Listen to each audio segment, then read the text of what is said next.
Hey guys, welcome back to Medical Coding with Blue.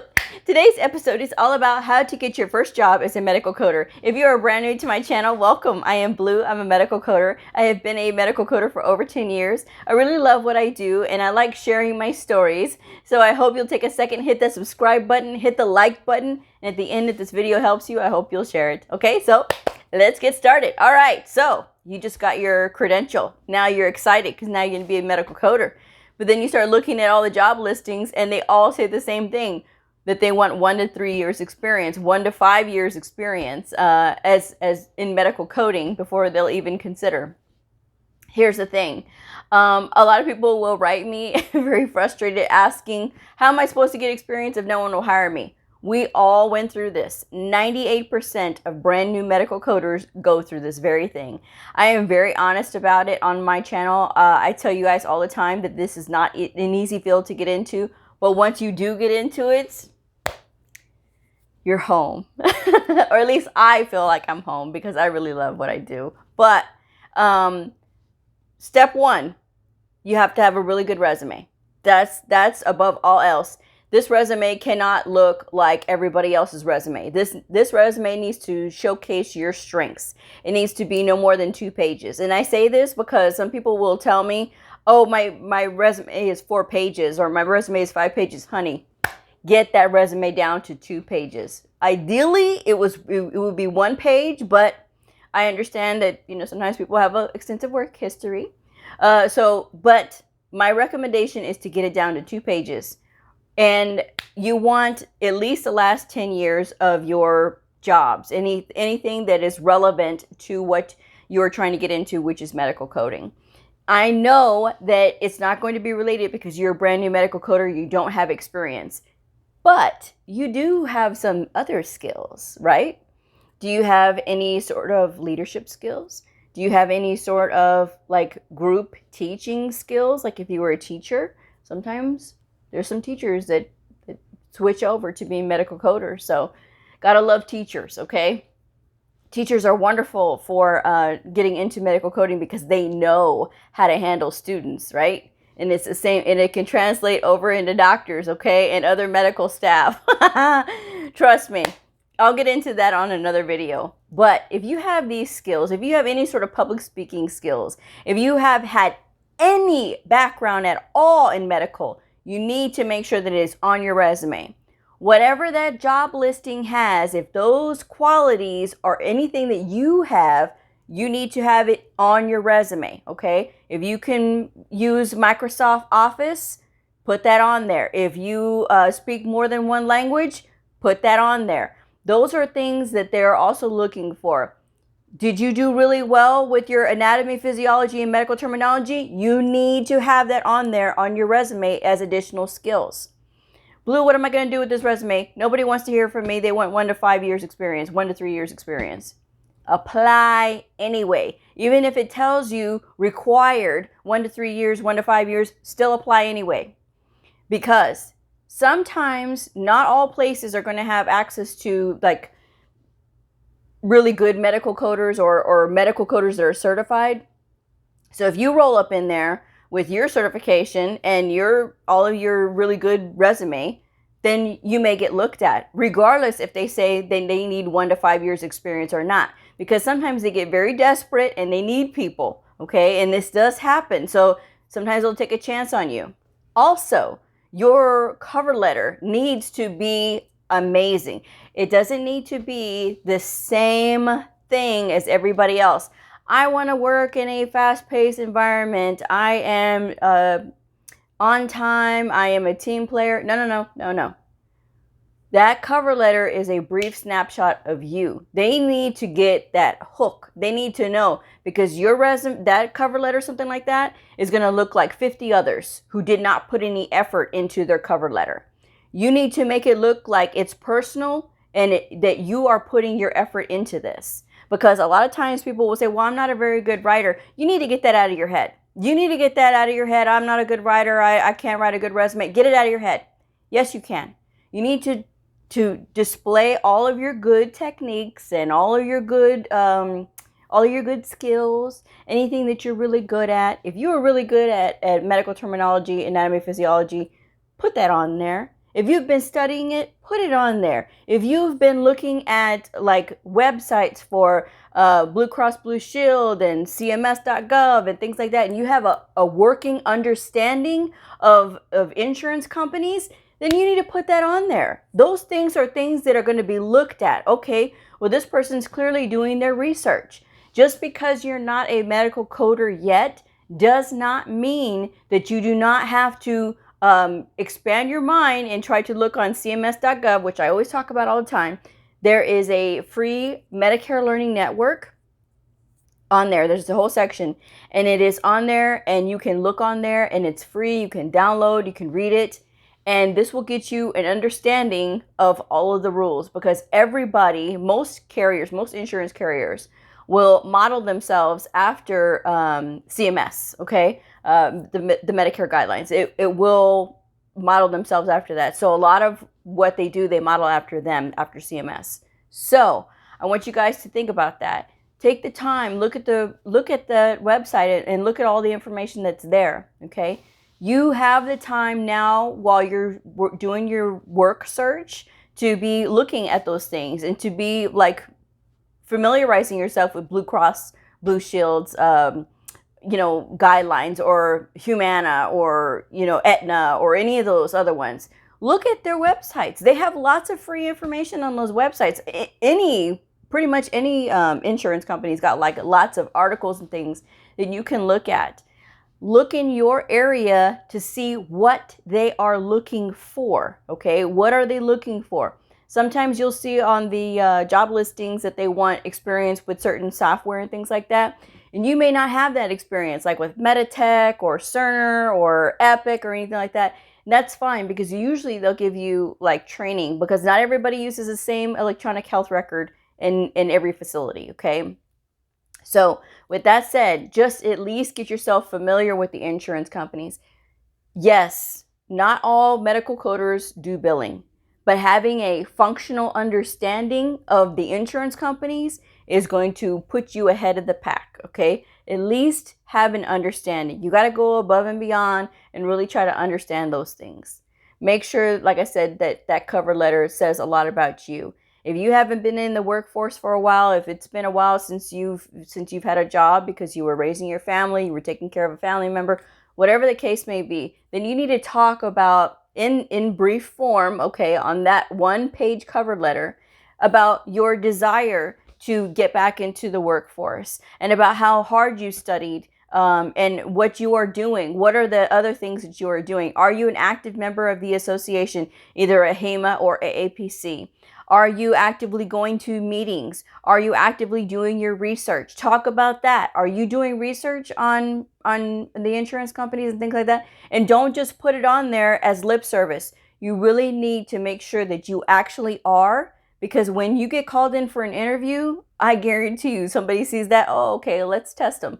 Okay, so what do you know? And then if you sit there like a deer in the headlights, you're only shooting yourself in the foot. The second you get their attention and they start calling you for an interview, that means they've got you in their sights, right? So you want to make the most of it, okay? And you want to make the most best impression that you possibly can. And applying everywhere, not indiscriminately, obviously, because you're not going to be able to apply for remote coder jobs, okay? You need to go to an actual physical place, okay? But if you're applying everywhere, this is going to let people know that, hey, this person is available and they're excited and they're ready and they want to do this, okay? They want to be a part of the team and they want to be a medical coder, okay? But you have to put yourself out there, and you can't get discouraged, because there's going to be a lot of people that will tell you no. And it happened to me. I mean, like I said, I looked for 2 whole months before I finally found a job. I did get an email from a viewer who was upset at me, because she said, well, I'm glad you got lucky. For 2 months, I've been looking for over a year and I still can't find a job. I don't know what's going on with you. And if before you say, well, all these people in this Facebook medical coding group, get out of the Facebook medical coding groups. All these people in the Facebook medical coding group are saying that they couldn't get a job and they've been looking for years. What are they doing exactly? Sometimes people get very discouraged and they don't want to look and they're not really applying themselves. Some are, okay? Before you get upset, some do. Yes, I get it. But it depends on the area too. I had to physically move. My first assignment was in my hometown, and it was only for 3 months, okay? And they said, well, you know, we're only gonna pick one person out of this group of people that it was me and two other ladies, okay? We're only gonna pick one person to stay, but the other two we're just gonna let go at the end of the 3 months. Well, they let me and another lady go, which it was fine. It wasn't a technical ability. I don't know why they made their choice, but you know what? Their choice led me to an even better job that paid me even more money. So do I have any harsh feelings about it? No. Did I want to leave my hometown? No, but I had to move in order to get more experience. Did I want to? No. I told my mom I didn't want to go because I was living with my mom at the time. And I talk about this in another video, but she was like, no, you have to go in order to get this experience. So that way you can come back and get a job here, because without it, I wasn't going to get a job being there in my hometown. That was a sacrifice that I made, and thank God I had my mom with me to help me along the way, because I couldn't have done it without her. I always say it all the time. I owe my career to my mom, but I had to move away. Now, this is not for everybody to move and things like that. I get it, but this was something that I had to do, but I was applying everywhere, okay? And going through a temporary agency helped me. So like I said, look in your area and see if you have a temporary agency that specializes in medical, or that you tell them that you specifically want to get into the medical field, that you're a medical coder, then you can go along that way. But sometimes it's going to be where you have to go in through other avenues in order to get into the medical coding side. And what I mean by that is sometimes you can apply to work in the medical records department. Medical records will put you around the people that are going to do the hiring for medical coders, okay? Because that's usually in the patient administration division department, okay? Usually. It can be something along those lines called pretty much the same thing. But this will get you in that area, okay? And it'll get you to make those connections. Then you can tell them, hey, I'm a certified medical coder, but I don't mind starting out in medical records just to sort of get my feet, in the door, that kind of thing. But at least they'll get to know you. And so when they do have an internal position open up for a medical coder, then you're going to be first in line, okay? They're going to look at you because they know your work ethic by that point. Then you'll have made connections. Then you will know and understand the ins and outs and the fundamentals of working with the medical record, so you'll be able to see. So that's how that goes. Also, you can go into medical billing. Now, before, I know some people don't want to do medical billing, and I get it. I have never done medical billing. I've only done medical coding. But I do understand the billing, some of the billing side of the house. Okay. That's something that you do really need to have a grasp of, right? But you can start out in medical billing. Now, medical billers do not have to be certified at all. Yes, there is the CPB, which is Certified Professional Biller, offered through AAPC. This is not an ad. I'm not even a member of AAPC, but I like to tell you guys about both AHIMA, which I am a member of, and AAPC. That way you guys can make your own choices. Now, again, going back to the fact that you don't have to be certified, but AAPC does has this credential. Do you have to get it? No. I only recommend this for people who are have their own business, okay? Because you don't have to be certified at all to be a medical biller, okay? Because medical billers are essentially processing the paperwork, okay? But this will get you some experience, and it will get on your resume that you have been able to review charts and view diagnoses and procedures for, to make sure that it is, why did I blank? That the diagnosis and the procedure is matching, that it's supporting. There you go. I don't know why I forgot. But yes, that you've done that. Okay. So there's a lot of things that you can add to your resume just by being a biller. Okay. Now, the other thing is when you are looking through these ads, okay, and I have done the job review, the job listing explained. I've done a couple of those already. I've done 3 episodes of those. Now, sometimes it's under different names. It's not under medical coder. Sometimes it's under HIM, or Health Information Management Technician. Sometimes it's under clerk, Health Information Management Clerk. Sometimes it's under medical records tech. So it's under different names. It's not always going to be listed clear as day as medical coder, okay? Entry-level medical coder. It's not always going to be listed like that. So make sure that you change the wording, okay, when you are looking for jobs. So again, health information tech, clerk, medical records clerk, medical records tech, things like that. So that way you can sort of see just the different things. And sometimes you'll stumble upon, we'll accept brand new medical coders. Okay. So those are some things that you can consider and look at.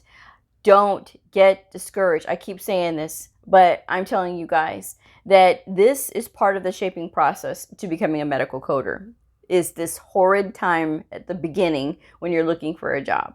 Okay. This is difficult, and I am telling you, it will weed you out if you let it. A lot of times people will think that it's very easy to get in.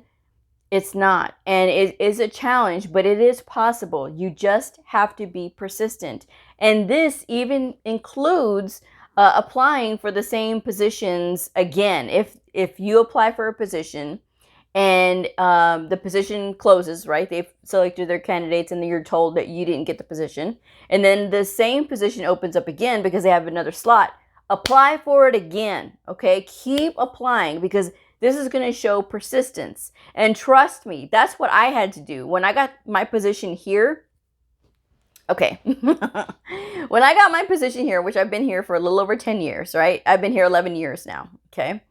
And when I first applied, they said I had a phone interview, and I had been at this other facility that I've been at. I've been there for a few months, and I had done inpatient professional services. So this position was for inpatient professional services, which is like profi coding, okay, professional coding, professional physician office coding, okay. So I applied. They called me for an interview, and we're doing a phone interview, okay. And so my soon-to-be boss said, "Well, if you're selected, how soon would you be able to start?" I said, 2 weeks to the day I get the call. And she laughs and she says, "Okay." Well, I didn't hear from her. And it was like a month later. I'm like, oh my God. I'm like, I thought it went so well. I thought it went really good. And, I guess it didn't, and they didn't want me. And my mom said, "Don't worry. It's not your time yet." And that's the thing she told me, and I'll never forget it. She said, "It's just not your time yet. Don't get discouraged." So I said, okay. So then about a week later, the position opened up again, but this time the position was for a higher position. And I said, okay, well, I'm going to go ahead and apply it again. And my mom was like, "You know what? Apply again. You're right. Apply again." So I applied again. And sure enough, I got the job. So it means if you have to apply again, apply again. Okay. I was persistent in my pursuit to get my job, because I wanted my whole goal was to get back home to my hometown. Now, where I am now is not my hometown, but it is close enough to my hometown that, I could just jump in a car and just, be there. But I was really persistent in wanting to get a job and being closer to my hometown. I wanted to be at home. Trust me. I wanted to be in my hometown. I love my hometown. But I just couldn't, because I didn't have enough experience yet. And no matter how hard I tried, but that was my path. Everybody's path to becoming a medical coder is different, okay? It's not impossible to get a job. But you just have to keep trying, okay? And that's the only thing that you can do, is just keep trying and make sure that you make those connections with people. Go to those coder meetings, go to the association coder meetings, make connections, shake hands, get to know people. Sometimes people will ask me, well, can I do like an unpaid internship? Can I do that? Usually those are like for like college students who do their externships. They'll do those kinds of things so they can have that experience on their resume. But keep in mind that, you know, not every place is going to allow people to have like unpaid internships or anything like that, because you still would have to pass a background check. They just can't let anybody willy-nilly back there, especially looking at medical records. Okay, this is people's private information. We have to keep this stuff secure. So sometimes it's not always possible to do that. But like I said, just always try to, even if you have to go through other avenues to get in, as far as like going through medical records or being a medical biller, you know, you can do that. You can even work medical front office if you want to do something like that, and then just make sure that you let them know that you are a medical coder. So that may put you at the front of the line, you know. You never know, because you have this credential. This credential is worthy, and it does have weight to it versus somebody that is just with no credential and maybe just some experience, but no credential. At least you understand the fundamental basics of how to do coding, even though you've never been a medical coder. And before I wrap this up, I'm going to let you guys know this other thing too. When you are applying and you do get the call, hey, you know, we want to, you know, give you a test, an assessment test. That assessment test is going to tell them, okay, we're going to try to give this person a shot because, you know, they're brand new and, you know, maybe we might be able to take a chance on them. You have to do really well on that assessment. And that assessment is probably going to be, you know, maybe 20 or 50 questions. It just depends. I've had varying amounts of questions. I've had one pre-assessment test that was 50 questions. But sometimes it's just, you know, basic questions about coding. Sometimes it's scenarios. It's various scenarios. So you need to do well on those tests, because if you're not passing those tests, that's another reason why they're not going to be able to call you. Okay. They will take a chance on you, but you got to knock their socks off when they give you a shot. So when they're giving you a shot, then you need to take every advantage that you can and make sure that you get in and make sure that you impress them. Okay. But it is possible. So apply, regardless of whether they want experience or not. Okay. Make sure your resume looks good. No abbreviations. I am huge on no abbreviations, because your abbreviation may not be the same as somebody else's. Stick to 2 pages and usually go the last 10 years, okay? Put your most relevant experience on your resume. You don't have to list every single job you've ever had if it's not really relevant or if you weren't really there that long. It's not that you're trying to conceal information, because you could put that on their application. This resume is showing what is showcasing you for the moment, okay? And like I said, if you've had a large gap in employment, then use your cover letter to explain why. Make sure that you have used good punctuation. Make sure you use good English, okay? That's going to make a huge difference right there. If you've watched my episode from Friday where I talked about, well, Saturday. I posted it on Saturday. Sorry, guys. The episode that I posted on Saturday where I was talking about the job listings, one of the job listings specifically said that you have to speak very good English, written and verbal. So that's very important. You know, you guys, these are details that make a world of difference, okay? Because as it is, sometimes providers get very frustrated when it comes to having to do anything with coding. So they don't want to have to try really hard to understand somebody that is not really putting forth an effort to speak clearly. So you have to be able to speak clearly. You have to be able to write clearly, okay? And that's just my advice. And again, I'm not trying to be mean. I'm just telling you guys what is real and what is the truth, okay? Sometimes some people just don't like that, and I'm sorry if that offends you, okay? So, but I wish each one of you the best on your journey, okay? And I really do mean that, because don't give up. I hate hearing when people say, well, I got my certification, it was a waste of money and I can't get a job. Don't get frustrated right away.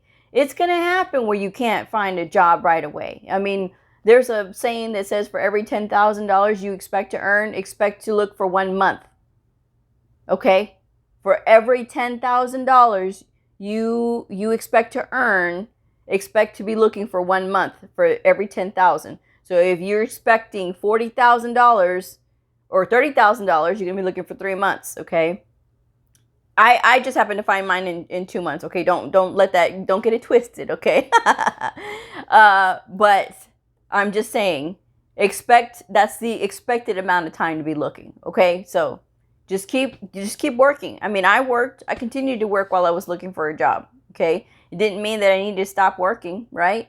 So I still worked at a halfway house. I still worked at bartending. I still worked at a concession stand. I still cleaned houses. I still did all that stuff while I was looking for a job. And trust me, that was a good motivator because I was tired of doing all that. I was tired of being, in these dead-end jobs and just, on my feet and being physically exhausted. I was so tired of it. And that was like probably the best motivator to keep me driving on and looking for jobs. Because trust me, I did get frustrated too. But, you just have to keep going. And, everybody has their reasons for doing this. Some want to get a better life for their family and their kids. Be a good role model, and that's why some people want to do it, because they want to be a good role model for their kids, for their family members. And, that's a really good thing. Whatever is driving you, hang on to that, especially when you are in those moments where you just want to give up and, oh, I don't want to do this anymore. I'm tired of the rejection. Just keep going.